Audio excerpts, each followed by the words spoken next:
Okay, this video is talking about transformations of absolute values when you multiply the parent function by some coefficient.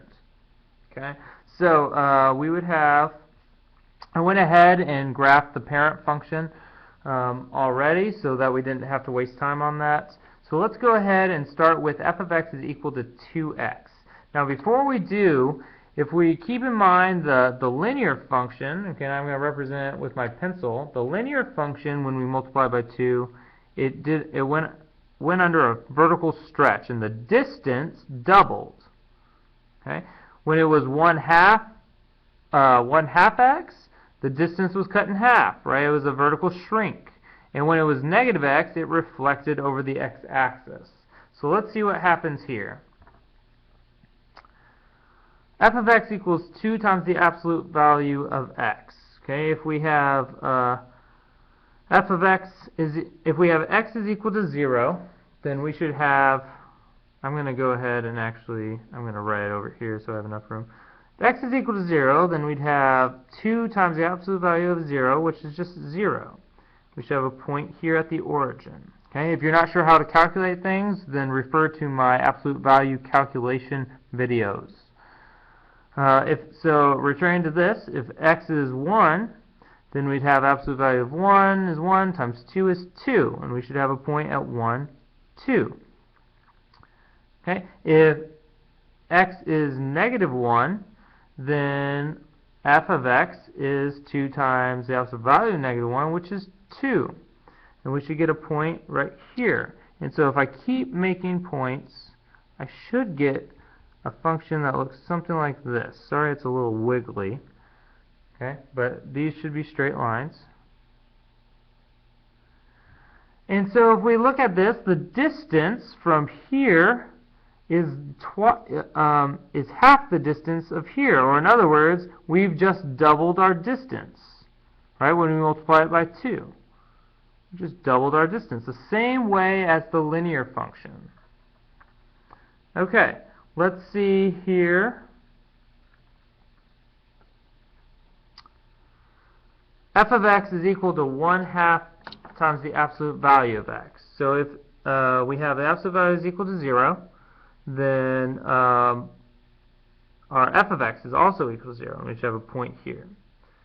If x is 1, absolute value of 1 is 1 times 1/2 is 1/2. If x is negative 1, then we would have absolute value of negative 1, which is 1 times 1/2 is 1/2. Okay, so let's plot these points. We already have 0, 0, 1, 1/2, and negative 1, 1/2. And so we should end up getting a function that looks like this.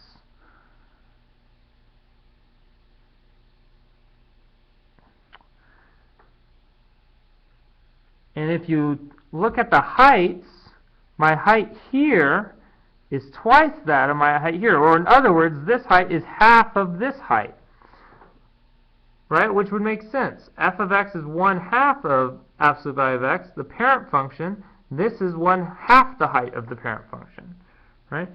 1/2 the height of the parent function. Same way, it worked the same way as we did on the linear functions. Okay, so let's check out this f of x is equal to a negative x. And I'm going to use green, or negative absolute value of x. So if we have x is 0, absolute value is 0, 0, and then take the negative of that, negative 0, which is just 0, right? Negative 0 is the same thing as 0. If you have x is 1, then absolute value of 1 is 1, and then the negative of that is negative 1. Take x is negative 1, absolute value of that is 1, and the negative of that is negative 1. Okay, awesome. So if we have, let's plot these points real quick. We have 1 here, 0, 0, 1, negative 1, and negative 1, negative 1. And if I keep going, right, if I kept just making x values, then I should get a function that looks like this.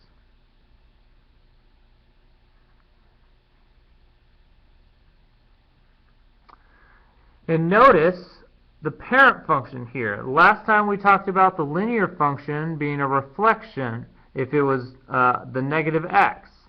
Here, the distance is the same. So it's actually a reflection over the absolute value of x. Over the reflection of the parent function over the x-axis. So every time it works the same as the linear functions.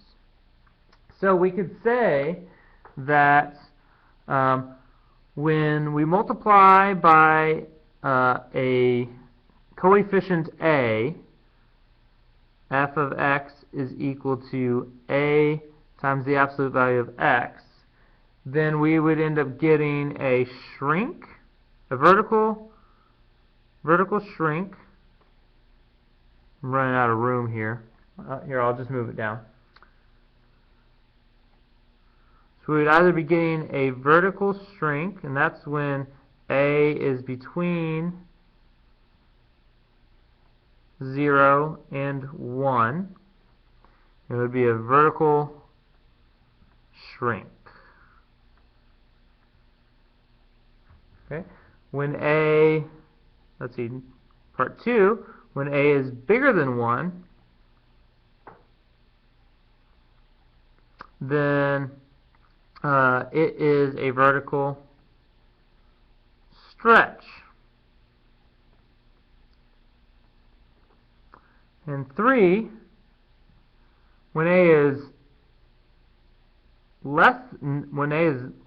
negative or less than 0, excuse me, that says greater than. This also says less than, it should be greater than. When a is less than 0, then it would be a reflection. It reflects, sorry about that, reflects over the x-axis. Okay, and that's a reflection.